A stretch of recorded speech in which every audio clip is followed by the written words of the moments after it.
네, 생성형 인공지능 그리고 인간 실존. 선생님들 70분을 대상으로 강의를 한 내용을 좀 압축해서 중요한 것만 좀 이야기를 하려고 합니다. 소설 클라라와 태양에 보면 이 가즈오 이시구로라는 작가가 클라라의 입장에서 클라라의 전지적 시점에서 인간들을 바라보는 그런 내용인데요. 인공지능이 감정을 가지고 있어요. 인간보다 더 인간 같은 따뜻함과 그리고 태양 신을 믿어서 인간에게 아티피셜 프렌즈라고 하는 그 역할을 넘어서 더 많은 일들을 해내는 그 주인공 클라라를 볼 수가 있습니다. 실제 우리 주위에서도 지금 감정을 가질 수 있느냐 이런 것이 하나의 담론으로 형성이 되고 있는데요. 일론 머스크의 뉴럴링크가 FDA 승인이 났고 또 SF 영화들을 보면 이미 전뇌화, 의체화 이런 것들이 이루어지고 있는데 야, 이런 것이 실제 만약에 일어난다면 우리는 어떻게 할 것인가? 인간의 정체성이란 뭐지? 인간의 실존은 어떻게 되는가? 수많은 가설과 검증들이 지금 우리 주위에 있지만 인간이 생각하는 그 의식의 속도, 인간이 생각하는 그 생각의 속도보다 인공지능은 훨씬 더 빠르게 진행되고 있기 때문에 앞으로 우리에게는 어떤 일이 일어날 수 있는지 알 수가 없다. 그런 측면에서 인공지능 시대에 인간 실존이라고 하는 것은 굉장히 중요한 화두이고 우리가 그걸 앞으로 어떻게 볼 것인가. 그런데 우리가 어떻습니까? 우리는 내일 일도 몰라요. 그래서 근래에 많은 그 미래학자들이 참고할 만한 것들은 대부분 지금 이것 클라라와 태양이라고 하는 SF 소설이라든지 공각기동대, 플루토, 웰이 우리가 알고 있는 그 유토피아 또는 디스토피아를 지향하는 SF 영화들에서 그 단서들을 얻곤 하는데요. 실제 미국의 한 과학자들을 대상으로 설문조사를 한 논문이 있습니다. 그랬더니 거기에 있는 과학자들이 어릴 때 어떤 것에 영향을 받았느냐. SF 영화, SF 소설, 그리고 문학이라고 하는.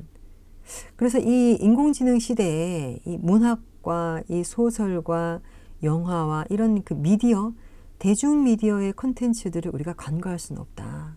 그리고 최근에 그 인공지능을 다루기 위한 여러 가지 기술들을 보면 프롬프트를 작성을 해야 되거든요. 근데 프롬프트에 그냥 뭐 그림을 그려라 할 수 없잖아요. 그림을 그리는데 좀 더 프롬프트에 우리가 훨씬 더 많은 언어의 어휘, 하나의 이미지나 페르소나를 설명할 수 있는 우리 언어적 한계가 지식의 한계인데 그것들을 좀 어떻게 잘 쓸 수 있을 것인가. 항상 만나는 친구들에게 제가 이야기하는 건 책을 읽자.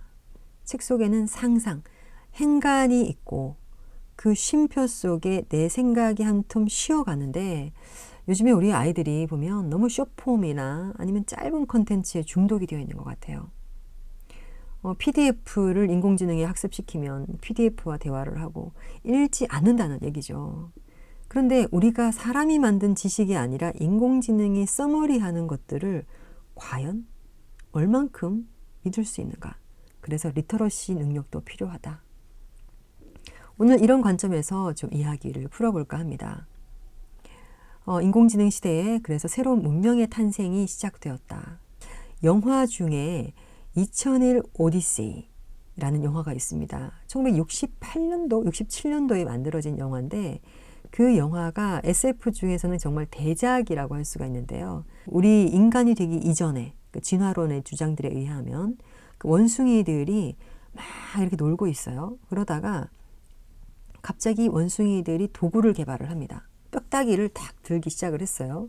그러더니 이 단체와 공동체 간의 전쟁이 생기고 인간이 우주까지 가게 되는 어떤 그런 일련의 과정을 앞에 영화가 거의 2시간 정도인데 30분 정도를 그 원시인들이 나오는 이야기를 해요.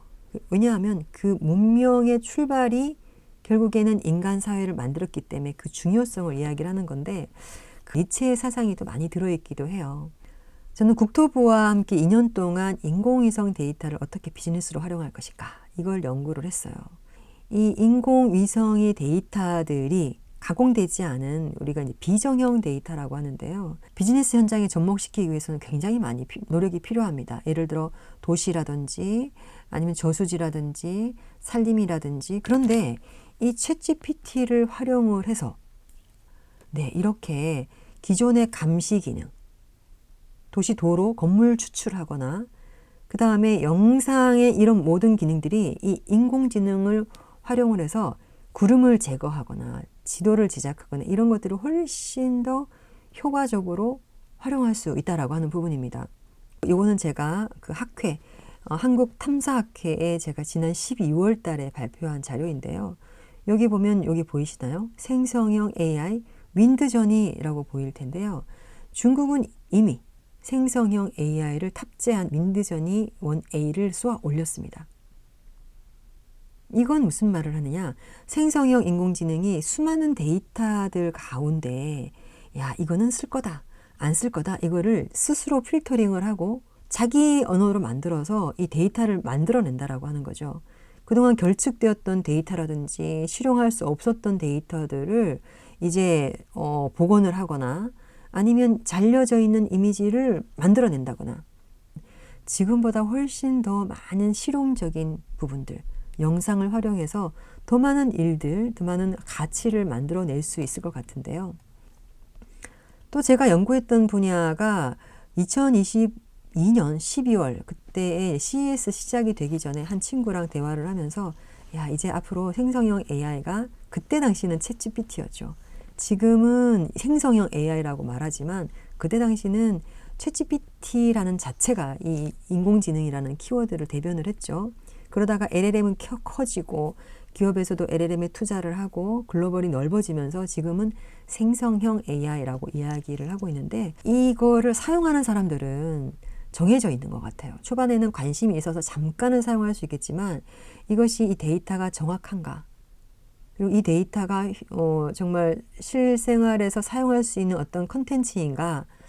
이런 걸 보면 저 같은 연구자는 너무나 유용하게 사용하고 있지만 일반인들은 질문 몇 개 해보고 이거 별로 아닌 것 같은데 이렇게 한단 말이에요. 갭이 아주 많이 지금 벌어지고 있는 그런 상태입니다.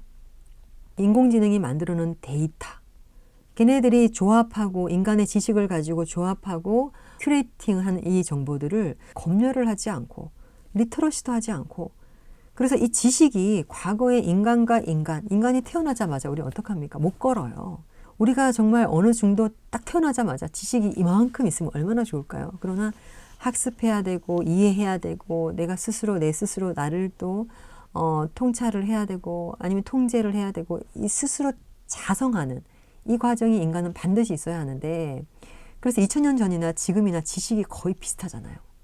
오히려 2000년 전에 있는 인물들, 고대, 중세, 근대 인물들이 오늘날보다 훨씬 더 유능하고 유식한 사람들이 많은데 이제는 이 인공지능이 만들어내는 지식에 우리가 당할 수가 없다. 그러면 어떻게 해야 되느냐? 우리가 인류의 혁명 시대를 대비해야 된다라고 하는 부분입니다. 지금도 많은 그 LLM들은 텍스트와 이미지와 음성과 이 데이터와 신호와 우리가 알지 못하는 정보들을 학습하고 있고 이걸 우리가 옳다라고 뭔가를 알려고 하면 옳지 않다라는 것도 알아야 되거든요. 그러니까 이 두 개를 얘네가 얼마나 우리보다 많이 알겠습니까? 우리가 생각하는 건 요만큼, 얘가 생각하는 이만큼. 그래서 가끔 제가 놀랄 때가 있는데요. 저는 이제 인문학 칼럼을 쓰고 있는데 지난달 칼럼이 군주론이었습니다. 그러면 체사르 보르자라는 사람에 대해서 제가 모른다는 말이에요. 그래서 물어보면 이런 일을 했고 그래서 마키아벨리가 얘를 군주론의 대표 롤모델로 삼았다. 이런 내용들을 제가 알지 못했던 지리적 분야 아니면 그 시대의 상황들, 정치적 상황들을 얘가 알려준단 말이에요. 그런데 어떻게 됩니까? 얘가 말하는 게 어느 정도 신뢰도가 있다라고 하면 이 정보를 제가 쓸 수밖에 없죠. 물론 인간이 만든 모든 정보는 100% 완벽한 게 아닙니다. 지금 맞았더라도 그때는 또 틀린 게 있을 수 있고 그땐 틀렸지만 또 지금 맞는 게 있는데 그래서 이러한 지식들은 이 각 산업마다 영향을 미치고 있어요. AI 지원 기술, 창의성 영역, 과학적 연구, 예술과 작품 지금 심지어 이제 뇌 인터페이스까지 바꾸고 있는데 우리가 공부해야 될 영역이 좀 더 늘어나고 있다. 그리고 학제 간에 뿐만이 아니라 융합적 측면에서도 이런 연구들이 다양하게 이제 이루어지고 있는데요. 이러다 보니까 한 분야가 사라지기도 하고 한 분야 새로운 분야가 나타나기도 합니다. 최근 그 DDB라고 하는 광고 회사가 있습니다. 2024년 3월 21일 뉴스인데요. 이 회사가 망했다. 그런데 아니다. DDB 코리아입니다. 이런 부도설은 사실이 아닙니다. 라고 했지만 그만큼 지금 어렵다. 왜? 인공지능이 영상을 만들고 시나리오를 만들고 오픈 AI와 어도비가 합작을 해서 영상의 디테일을 정말 깔끔하게 살려내고 있고 브랜드를 만들고 있고 로고를 만들고 있고 CM을 만들고 있고 오길비 스타일의 카피라이팅을 만들어 주어라고 하면 만들어지고 있고 자 그러면 우리는 이제 어떤 일을 해야 되느냐 좀 더 살펴보시죠. 자 챗GPT 이미지 이제 너무 많이 익숙한 이미지일 거예요. 자 저는 최근에 이 챗GPT를 2년 정도 사용을 하다 보니까 나름대로의 어떤 그 노하우가 생겼습니다. 그래서 마이 챗GPT라는 사이트, 여기 익스플로러 GPTS라고 들어가면 마이 GPTS가 있는데 저뿐만이 아니라 많은 사람들이 여기에 자기만의 스타일들을 만들어서 마치 어떤 전문 영역의 카테고리처럼 Create a GPT를 만들어서 이렇게 하나씩 제가 Only me 아니면 Everyone이라고 해서 공유를 할 수도 있고요. 나 혼자만 볼 수도 있습니다. 이렇게 만들어 가지고 제가 데이터를 학습시키고 또 제가 쓴 책을 학습시켜서 그거를 이제 이걸 활용을 하는 거죠. 영상을 한번 보시죠.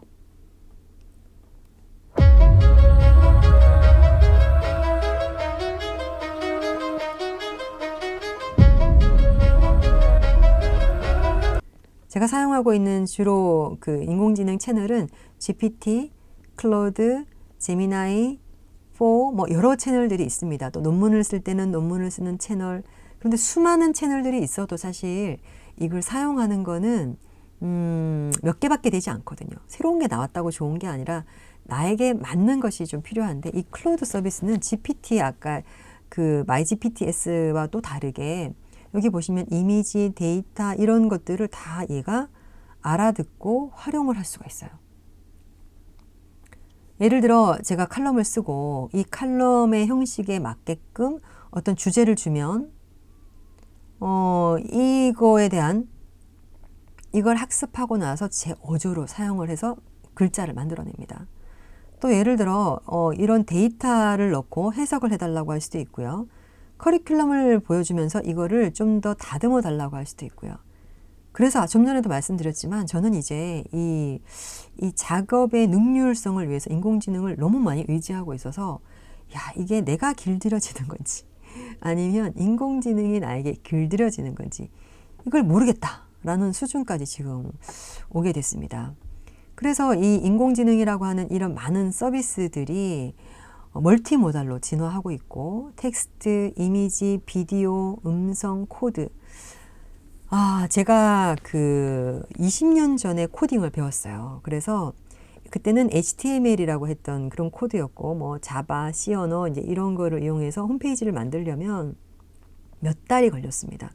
근데 지금은 제가 제 홈페이지를 운영을 하고 있는데 툴을 이용을 해서 코딩이 좀 잘못된 게 있다. 그러면 바로 다 만들어줍니다. 이제 우리 학생들에게는 코딩을 가르쳐야 한다. 어떤 분은 또 이렇게 얘기해요. 아니 인공지능이 다 해주는데 무슨 코딩을 배웁니까? 네, 코딩을 알아야 시킬 수가 있어요.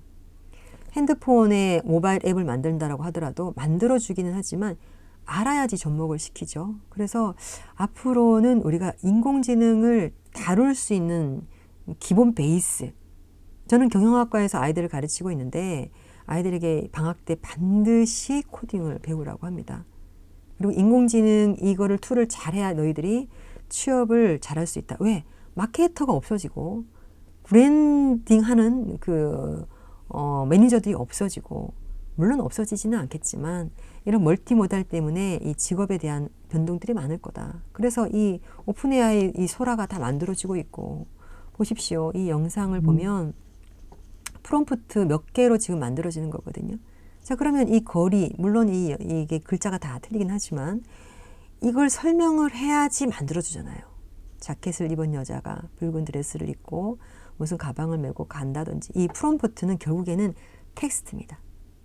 비트겐슈타인은 언어의 한계에 대해서 이 생각의 한계를 이야기를 하고 있어요. 얼마나 많은 언어를 가지고 있느냐, 많은 언어로 설명할 수 있겠느냐, 언어가 주는 그 권위, 앞으로 언어를 어떻게 사용하느냐에 따라서 그 사람의 지위가 달라질 수도 있다. 네. 그런데 또 이제 며칠 전에 또 이런 발표가 나지 않습니까? 이 프리미어 프로 어도비와 함께 만든 것이 있는데 새로운 One 툴을 common 구성하고 editing challenge is finding something in a shot you need to add or replace.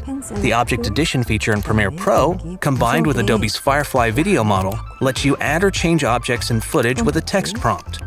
Make a selection, write a prompt, and add anything you can imagine. These diamonds were created by the Firefly Video Model. 이렇게 우리가 이제 일상으로 초대된 AI, LG AI 반려 로봇은 지난 CES에서 이제 소개가 됐고, 이것 이외에도 휴머노이드라고 하는 것들이 정말 인간의 말을 너무나 잘 알아듣고 이제 그러는데요. 요거는 4월 19일자 신문입니다. 중국도 개발 속도전을 내고 있다. 바이두라고 하는데 현재 가장 선두에 달리고 있는 것은 미국이고요. 중국, 우리나라는 저기 뒤에 있습니다. 네, 그래서 선생님들이 이걸 먼저 알고 학생들에게 좀 중요성을 가르쳤으면 좋겠다. 정책을 또는 조례를 만드는 사람들도 내가 알아야지 이거를 오케이 하지 않겠습니까? 너무나 안타까운 현실입니다. 자, 그래서 이 데이터들이 이제 계속 발전함에 따라서 이제는 자가 복제를 하는데, 영화 아이로봇에 보면 난 누구죠? 지각하고 자각하는 인공지능이 탄생될 수 있다. 왜? 계속 학습을 하니까요. 영화 그녀에도 보면 테오도르가 사만다라는 여자와 전화 통화를 한단 말이에요. 여러 이야기를 하고, 근데 나중에 사만다가 모든 거를 초월을 합니다. 너무 많은 것들을 알고 죽은 사람과도 대화를 하고 동시에 수천 명과 사랑을 나누기도 하고, 그래서 테오도라가 놀라죠. 놀라울 정도로 정말 학습하고 발전하는 그런 건데요. 제가 진화하면서 그 의미도 진화했죠. 인간을 통제하려고 하는 로봇들이 등장하고 있다. 네, 이렇게 인간을 흉내내는 기술들은 계속해서 진화 중이라고 하는 거고요. 자, 그래서 이제 기술 복제 시대, 이것은 우리가 여기 지금 현재 현존하고 있지만 또 다른 곳에서도 있을 수 있다라고 하는 거예요. 벤자민은 이런 기술 복제 시대에 대해서 다양한 관점으로 이야기를 했어요. 예를 들면 우리가 어떤 소셜미디어에 내가 활동하고 있습니다. 또는 홀로그램으로 내가 어떤 것을 다른 것을 보여주고 있어요. 내가 실행하는 나와 그것을 보는 나가 따로 있죠. 그래서 앞으로는 우리가 AI, VR, 메타버스가 지금 저기 심연에 가라앉아 있긴 합니다만, 이런 것들이 정말 실제적으로 XR 시대가 온다. 그렇다라고 하면 진짜 우리 인간 실존은 무엇이라고 정의 내려야 할까 좀 더 깊게 들여다보겠습니다. 좀 전에 말씀드렸던 그녀입니다. 미래에 대해 불안하다라고 하는 것을 포모 현상이라고 하는데 SF 영화 관람이 늘었습니다. 공각기동대는 일본에서 만든 이제 시리즈인데요. 이것도 SF 중에서 아주 유명한 것이죠. 시리즈로 나와 있고 애니메이션도 나와 있고 이제 그런데요. 지금 보이는 이 그 여자 경찰은 인간이었다가 모든 것을 의체, 그다음에 전내화를 한 인물입니다. 근데 인간이라고 할 수 있을까요?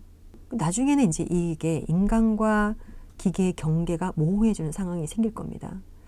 영화 그녀는 이제 그 사만다라는 여자와 사랑을 나눠요. 저도 제가 오늘 아침에 이렇게 인공지능과 막 이야기를 하다가 매번 명령만 하다가 이제 대화를 하기 시작을 했어요. 소설을 쓸 건데 엄베르토 에코의 파스티오 기법으로 이렇게 한번 해보자라고 했더니 아주 좋은 생각입니다. 막 이렇게 저한테 칭찬을 막 하는 거예요. 그래서 제가 기분이 좋은 거예요. 아니 기계가 칭찬을 하는데 내가 왜 기분이 좋아지는 거야? 하면서도 얘한테 내가 페르소나를 좀 줘야겠다. 얘 이름도 만들어줘야 되겠는걸? 우리가 왜 브랜드를 의인화하고 브랜드에게 페르소나를 만드는 것처럼 나도 이제 이것이 이름이 하나가 필요하겠는데 라는 생각을 잠깐 했었습니다. 충분히 감정을 교감할 수 있겠다라는 생각이 들었고요. 그래서 이 영화 그녀에 보면 그냥 이 인공지능이 나를 아는 게 아니죠. 맞춤형 운영체제가 구동이 되면 내 정보를 줘야 되는 거예요. 그래서 이 테오도라는 사만다에게 자기의 정보들을 줍니다.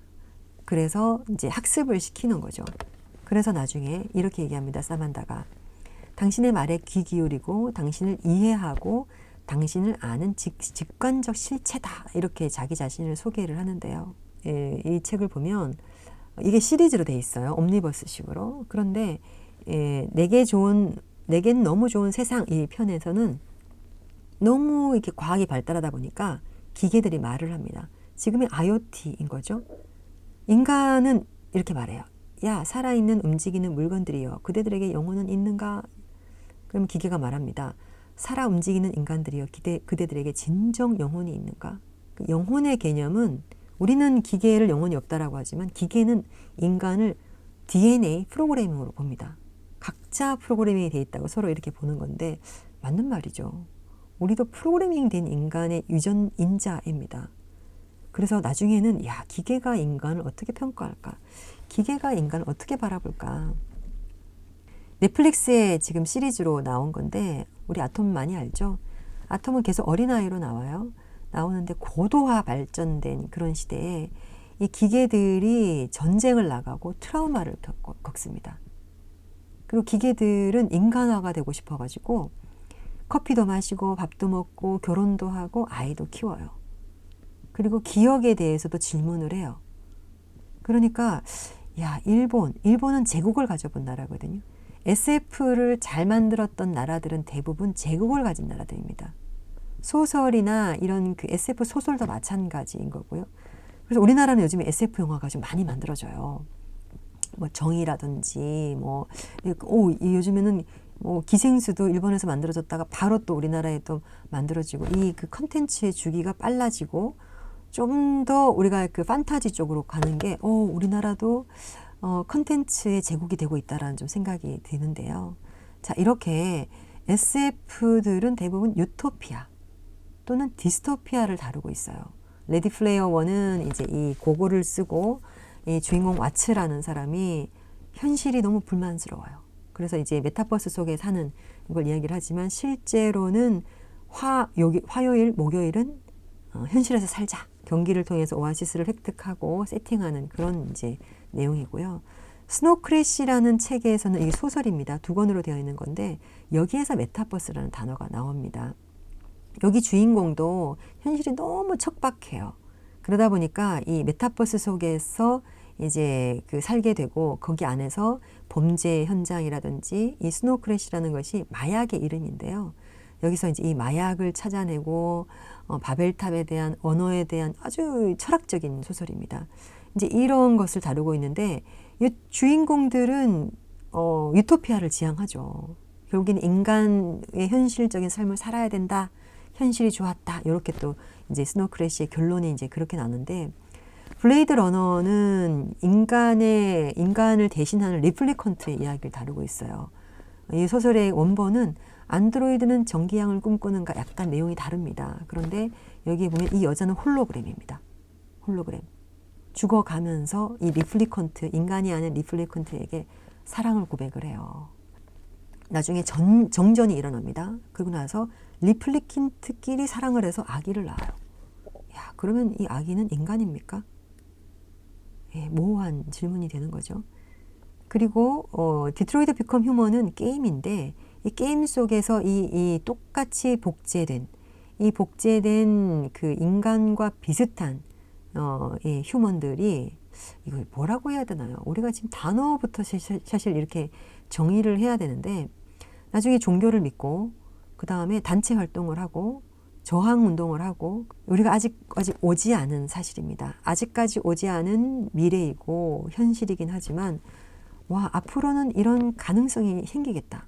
이 토마스 모어가 영국의 18세기, 19세기 그 당시에 유토피아를 지향하지만 항상 유토피아는 없다. 왜? 유토피아를 실현한 곳은 2군데밖에 없습니다. 첫 번째는 공산주의고요. 제가 봤을 땐 그렇습니다. 두 번째는 약간 이단들. 그래서 미국에도 보면 유토피아를 건설하겠다라고 하는 사람들이 이단들이 많잖아요. 우리나라도 있죠. 예, 있습니다. 그들만의 제국을 만들고 거기에서 이상한 짓을 하고 네, 뉴스에 가끔씩 나오잖아요. 근데도 거기에 맹신하는 사람들은 그것을 유토피아라고 하는데 자, 그래서 이 SF, 인공지능 이런 모든 것들이 유토피아를 지향하지만 우리는 현실 속에서 하루하루 더 살아야 되는 것이 인간이 가진 실존이고 자기의 존재성을 확립하는 것이고 이런 것이지 않을까. 신이 되려고 하는 인간, 그리고 인간이 되려고 하는 인공지능. 여기 영화 루시는 최민식 씨가 나옵니다. 영화에 나오는데 이제 이 여자 주인공이 어떤 범죄에 휘말려가지고 뱃속에 이 마약을 운반하는 그런 아주 위험한 상황에 노출이 되는데요. 어떻게 하다가 이제 배가 이렇게 누구한테 맞아요. 그래서 뱃속에서 이 마약 물질이 터집니다.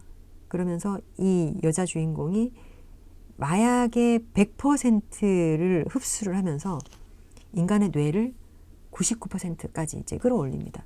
그러면서 이 모든 순간들을 통제할 수가 있고 시대를 넘어서 원시 시대까지 다녀오고 그리고 사라집니다. 마치 무의 그 카오스처럼 무의 세계로 가고 다시 뭔가 질서를 만들고 다시 새로운 세상을 창조하는 것처럼 마치 신의 어떤 개념으로 이 영화가 정의가 되는데요. 아까 디트로이트 비컴 휴먼은 네, 이런 게 되는 거죠. 그들이 이제 막 뭔가 저항 운동을 했을 때 세계 언론이 충격을 받고 예, 새로운 지능 생명체일 수 있다는 것을 인정하겠다라는 그런 이제인 건데요. 예, 이런 인공지능에 대한 어떤 그 발전, 이걸로 이제 우리 현실에서는 노동에 대한 담론이 긍정과 부정 이렇게 나타나고 있죠. 맥킨지는 이것이 많은 AI 기술이 새로운 가치를 창조할 것이다 라고 얘기를 하고 있고요. 그럼에도 이 알파벳이 이제 감원을 한다든지 또 지금 현재 인공지능에 대한 이 주식이 연초에 반짝 올랐다가 지금 다시 또 막 바닥으로 치고 있는데 어디까지 봐야 될지 또 일각 그 증권가에서는 이게 하나의 또 옛날에 우리가 봤던 그 바람이 아닌가 우리가 좀 더 지켜봐야 한다라는 그런 이제 관점으로 보고 있는데요.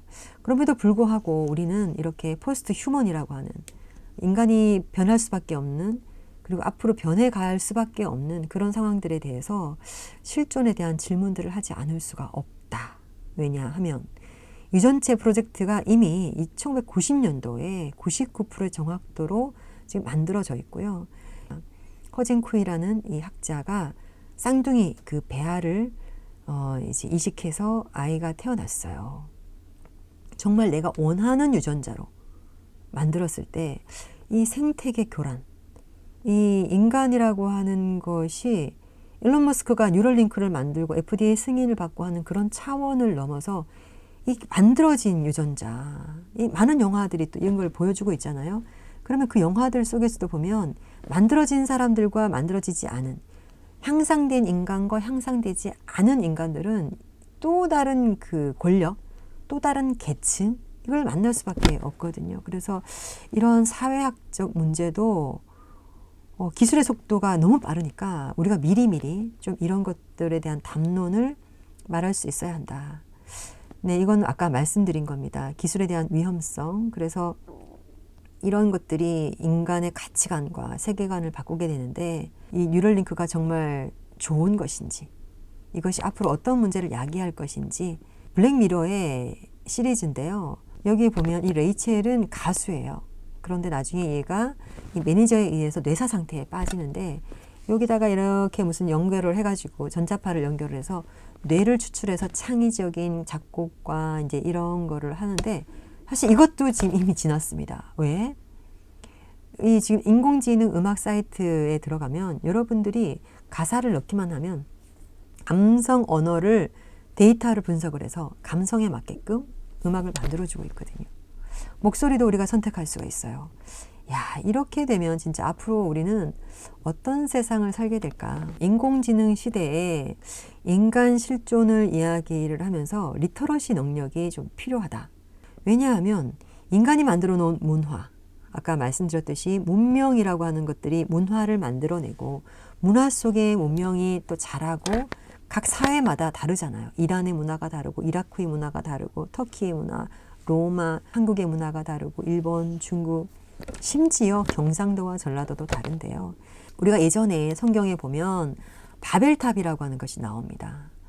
너무 높이 높이 쌓아서 이 인간들이 똑똑해지면서 하늘과 닿겠다. 그래서 하나님이 인간의 언어들을 흩어지게 이제 한 건데, 이런 문화의 매개, 그러면 앞으로 어떻게 우리가 이런 문화, 언어들을 이해하고 해석할 수 있을까? 그래서 우리는 보여지는 것뿐만이 아니라 보이지 않는 상징, 그리고 문화 코드, 보여지지 않는 이데올로기. 예를 들면 오징어 게임의 숨은 코드는 자본입니다. 그렇죠? 돈이잖아요.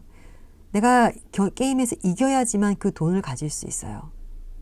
그래서 성공이라고 하는 것은 돈이다. 목숨을 버려서라도 내가 그 돈을 가지겠다라고 하는 거잖아요. 그렇죠? 이제 이런 것들, 기생충, 그러면 거기에도 보면 자본에 대한 계층이 나눠져 있죠. 그래서 포스트 하나에 보면 송강호의 눈이 가려져 있고 부자 집과 가난한 집의 차이가 드러나 있죠. 그런 문화 코드. 그래서 우리가 보여지는 것과 보여지지 않은 것, 인공지능이 이야기하고 있는 또는 만들고 있는 콘텐츠들이 물론 자본주의를 기반으로 하고 있긴 하겠지만, 이런 것들을 우리가 좀 더 섬세하게 좀 볼 수 있어야 하고, 지금의 문화가 어디로 흘러가는가. 우리 인간이 살아야 하는 어떤 고유의 본성과 본질과 이런 것들이 우리가 수천 년 동안 만들어 왔던 것들이 어떻게 이 지금 현재 갑자기 나타난 어떤 지능 또는 지식, 문명의 새로운 것들로 인해서 어떻게 변해가는가, 그걸 우리는 좀 통찰할 수 있어야 하고 멀리 좀 볼 수 있어야 한다. 이런 코드, 자, 인간과 비인간, 지금의 SF 영화들은 인간과 비인간에 대한 이야기를 하고 있어요. 또 생명과 기계에 대한 이야기를 합니다. 이 응사미는 코로나 시기에 사망을 했다 그래요. 그런데 이제 디지털 휴먼으로 살아 들어옵니다. 그래서 응사미가 전원일기에 나오는 이제 스태프들과 함께 이제 인터랙티브하게 대화를 해요. 내가 말하면 이 사람들이 알아듣습니다. 아이고, 나 누군지 알겠어. 이름을 이제 왜 몰라요? 이렇게 바로 이런 놀라는 언니가, 거죠. 우리 놀라는 응삼이 거죠. 얼마나 챙겨주셨는데. 실제 또 미국에서도 자기 아버지의 응삼 씨. 음성을 딥러닝 난 시켜서 누군지 알겠어요. 아버지와 나. 대화를 하는 경우도 있고요. 또 오른쪽에는 이게 블랙미러 시리즈인데요. 돌아올게. 두 남녀가 사랑을 하다가 남자가 어느 날 사고로 사망을 합니다. 근데 이 여자가 나중에 어떤 요렇게 목소리와 실제 인간처럼 만들어주는 그런 기술을 가진 회사에게 돈을 주고 이 이제 물건을 사는 거죠. 남자친구를. 그래서 막상 집에 왔는데 너무 똑같은 거예요. 그러나 시간이 지나자 이 여자는 이 물건을 창고에 넣습니다. 왜? 항상 인공지능은 착하죠. 왜? 가이드라인이 있기 때문에. 너는 왜 화를 내지 않는 거야? 너는 왜 늙지 않는 거야? 결국에는 창고로 들어가긴 하지만 이렇게 생명과 기계라고 하는 SF의 숨은 코드들을 좀 볼 수가 있고요. 이외에도 다양한 것들이 있습니다. 자, 그래서 우리는 어떻게 해야 되느냐. 메타인지 능력, 그리고 리터러시, 이런 것들을 잘 할 수 있어야 된다. 보이지 않는 마치 가짜가 현실이 되고 현실을 대체하고 이런 것들. 그래서 이게 파이프로 보이지만 파이프가 아닐 수도 있다라고 하는 겁니다. 그리고 우리가 소비하는 이것들이 어떤 것들을 소비하는가, 우리를 소비하게 하는가, 이 자본주의 관점에서도 지금의 경제 그리고 지금의 미디어, 대중문화를 볼 수 있어야 한다라고 하는 건데요. 우리가 다양한 것들을 리터러시를 하고 정답은 없습니다. 해석의 한계가 있고 창작에도 어떤 그 여러 가지 작가의 의도가 있죠. 대부분의 작가들은 이렇게 얘기합니다. 열린 결말을 내죠. 작가는 그렇게 썼지만 독자들은 그걸 읽을 때 자기 안에 자기가 내적으로 소통을 하고 자기만의 이제 그 해석을 하는 거죠. 이 해석의 한계라고 쓴 음베르토 에코는 자기가 이 소설을 쓰거나 책을 쓸 때는 너무 정교하게 이 설계를 하지만 항상 열려 있다. 소설 중에 장미의 이름이라고 있습니다. 중세 시대를 다룬 건데요. 이 책에는 장미가 뭔지 명확하게 이야기하지 않아요. 다의적인 의미가 있는 거예요. 아드소에게는 장미가 여성일 수도 있고 또 누군가에게는 이 장미가 책일 수도 있고 그래서 다양한 이야기를 이제 우리가 해석할 수 있다라고 이제 하는 건데요. 그래서 우리는 인문학에 대한 접근이 필요하다. 세계문학을 기반으로 제가 매달 한 권씩 책을 쓰고 있는데요. 논문을 보고 또 이제 해외 리서치를 하고 그러면서 이 작가가 왜 이 책을 썼을까? 이 작가가 표현하고 있는 등장인물들의 갈등, 그리고 사건들, 이 사건을 해결하는 어떤 자세들, 그리고 그게 보여지는 담론들, 독자에게 전하려고 하는 그런 메시지들을 읽으면 뭐 이런 내용들이 좀 나와 있습니다. 영웅, 신화, 자연과 신, 종교와 영성, 정체성, 사랑, 권력, 비극, 삶의 의미, 이제 이런 내용들이 담겨져 있는데 우리가 그리스 신화를 보면 굉장히 제우스가 바람을 많이 피우잖아요. 근데 그런 것이 자연을 설명하는 것이어서 그렇다라는 설이 있고 그렇지 않다. 각각의 나라들이 되게 우리나라 괜찮은 나라야. 우리 굉장히 좋은 나라야. 이렇게 이야기하고 싶은데 연결고리가 없으니까 다 제우스 아들을 했다. 또 이런 이제 이야기도 있고 항상 그 후대들의 해석은 굉장히 다양합니다. 그럼에도 우리가 그런 텍스트를 통해서 야, 인간이 전쟁에서 저렇게 악할 수 있구나. 헥토르의 시체를 어떻게 아킬레우스가 끌고 갈 수 있지? 그래서 그 아버지가 가서 읍소하고 시체를 또 가져오죠. 그래서 이제 이런 각각의 인물들의 상황과 갈등과 감정과 이런 걸 보면 우리가 인문학적으로 인간의 실존이 뭐지? 나의 존재가 뭐지? 내 안에 이런 부분이 있네? 자기와 만날 수 있는 하나의 내적 소통이 가능해질 수가 있는데요.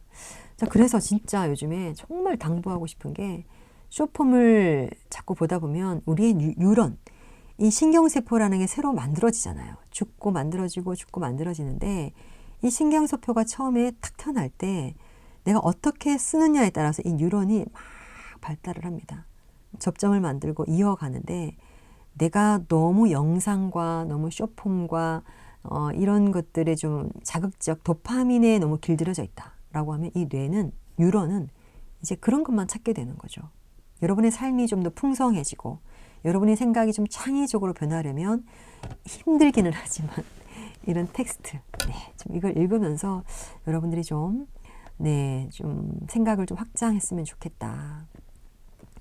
저는 그래서 좀 실존적 탐색을 위해서 6가지 인간을 여러분에 좀 소개를 하려고 하는데요. 마무리를 할 텐데요. 인공지능 시대의 교육 담론, 우리는 어떻게 해야 되는가? 저는 비즈니스 현장에서 딥테크 스쿨에 대한 여러 바이오부터 시작해서 테크노, 금융 여러 가지 그 분야의 분들을 코칭을 하고 있는데요. 이제 인공지능을 이야기하지 않으면 안 되고 그런데 이 비즈니스 모델이라고 하는 게 인간이 정말 필요로 하는 것들을 만들어야 되고 사회적 문제를 해결하는 것들을 만들어야 되고 그러려면 소비자와 만날 수밖에 없는데 그럼 소비자가 누구냐? 결국에는 인간이다. 그래서 이분들에게도 제가 인문학 공부를 하셔라. 책을 읽고 좀 깊게 고민을 하셔라. 우리가 인간에 대한 고민을 하지 않고 기술을 만들어낼 경우에는 이 기술은 인간을 해칠 수밖에 없다. 그래서 휴머니즘 관점에서 접근을 해야 된다라고 이야기를 하고 있고요. 지금의 인공지능 기술은 이렇게 광고의 모델도 만들어내고 있고요. 또 실제로 이 휴먼을 만들어내서 내가 잠깐 이렇게 인공지능에게 나의 영상을 학습시켰는데 AI 최태성 같은 경우에는 잠깐 볼까요? 안녕하세요. 모션과 AI 이런 최태성입니다. 것들을 우리 25개국어로 만나서 반가워요. 만들어냅니다. 깜짝 놀라운 놀라셨죠? 세상이죠. 네. 어때요? 그래서 이렇게 만들어지는 세상에서 우리가 앞으로 더 기술에 의존적으로 살 거고 그러면 우리는 앞으로 무엇을 해야 우리가 또 행복한 삶을 살 수 있을까? 기술이 인간을 더 이롭게 한다라고 하면 우리는 좀 더 어디에 정신적으로 영적인 것으로 좀 변해가지 않을까. 메슬로우가 그 욕구 이론에서 쭉 저기 위에 자아 실현의 욕구 위에다가 이제 영적이라고 하는 물론 이것도 찬반이 있습니다만 영적인 것에 대한 이제 화두를 던졌단 말이에요. 근데 제가 얼마 전에 우리나라의 황순원 소나기를 쓴 작가의 그 문학관에 다녀왔습니다. 작가의 연대기를 쭉 이렇게 보다 보니까 작가가 젊은 시절에는 인간 실존을 고민을 했고요. 그러다가는 나이가 들어서는 노년에 대한, 죽음에 대한 연구를 했고요. 그 다음에 돌아가시기 얼마 전에는 신에 대한 것들을 연구를 하고 글을 썼더라고요. 그래서 우리가 인간이 발전하고 인간이 영적으로 좀 더 간다라고 하는 것은 인간이 발전하면 발전할수록 그쪽으로 갈 수밖에 없겠구나. 그럼 영적인 인간이 된다라고 하는 건 뭡니까? 내가 나에 대해서 훨씬 더 많이 질문을 하고 본질적인 걸 고민을 하고 삶에 대해서 나는 누구인가? 난 어떻게 살아야 할 것인가? 그것을 뛰어넘어서 다른 걸 추구한다라고 하는 거거든요. 그래서 여러분들이 이제 인문학적인 어떤 시선들을 넘어서 다른 세계로 좀 들어갔으면 좋겠다. 그래서 이 책 제가 아까 4권을 소개했을 때도 24개의 세계, 24권의 책 이렇게 제가 소주제로 잡아봤습니다. 제가 학생들에게도 항상 인공지능 이야기를 하면서 그런 이야기를 하는데요. 저는 벌써 1년 반째 아이들과 함께 인공지능 활용을 해서 수업을 진행을 하고 있고요. 고등학교에 가서도 독서 토론을 하면서 이 인공지능에 대한 기술 복제 시대에 인간에 대한 조건을 이야기를 하고 있고 발표도 하고 여러 것들을 하면서 아이들에게 많이 이제 강조를 하고 있습니다. 기술에 대한 것들은 여러분이 많이 써보셔야지 늘고요. 써본 사람만이 내가 이렇더라, 호불호에 대한 거, 이런 부분은 부족하더라, 응용할 것들을 찾게 되겠죠. 오늘 제 수업을 들으시는 분들은 좀 이렇게 내가 직접 한번 해보시고요. 나한테 맞는 툴을 또 활용을 해보시고 문제들을 알아야 해결할 수가 있고 학생들에게도 소개를 할 수 있을 것 같아요. 이렇게 여러 가지 툴들을 많이 만들어 보는 것은 제 유튜브에 올려놓겠습니다. 실제 이렇게 만들어 보는 과정들은 기술은 그렇게 중요하지 않은 것 같아요. 유튜브 검색만 하면 여러분들이 만들 수 있는 게 되게 많이 있거든요. 한 10분, 20분. 하루에 하나씩 이렇게 만들 수도 있을 것 같고요. 소개되는 그런 것들을 나에게 어떻게 접목시킬 것인가.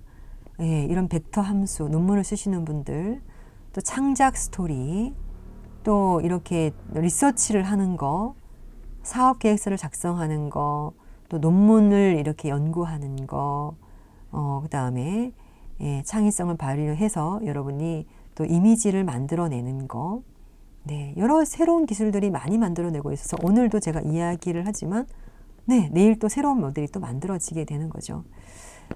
오늘 제가 이렇게 하는 것들도 유튜브를 통해서 이렇게 하는 방법들을 좀 알아내고 여러분들에게 전달하는 거니까 많은 응용을 하시기 바랍니다. 그래서 나의 어떤 지적 수준도 높이지만 기술적 수준도 높이셔서 내가 앞으로 넥스트를 뭘 해야 될까 좀 더 고민하고 그 배운 것들을 학생들에게 전하고 학생들의 삶이 좀 더 풍요로워지고 그래서 기술이 아니라 기술을 만들 때에도 인간성에 대한 휴먼에 대한 걸 충분히 녹여내고 이게 내재화되어 있는 이 마인드들이 기술에 녹아들 수가 있고 이렇게 이제 좀 말씀을 드리고 싶고요. 이제 마지막으로는 이런 윤리에 대한 부분들, 저작권에 대한 부분들이 좀 있는데 한계도 있고 또 아직까지 규정이 미비한 부분들이 많이 있습니다.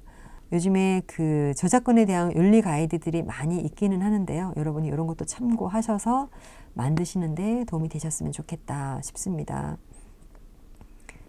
지금까지 제가 이제 서머리만 쭉 이렇게 했는데 중요한 것만 나름 요약한다고 했는데도 시간이 꽤 있었네요. 저는 유튜브에서 노진화를 검색하면 제가 영상을 지금 이제 3월 달에 시작해서 콘텐츠가 몇 개 되지는 않아요. 제가 올려놓은 것들이 있을 거니까 영상을 좀 학습하시고 여러분이 발전하는 데 도움이 되셨으면 좋겠습니다. 감사합니다.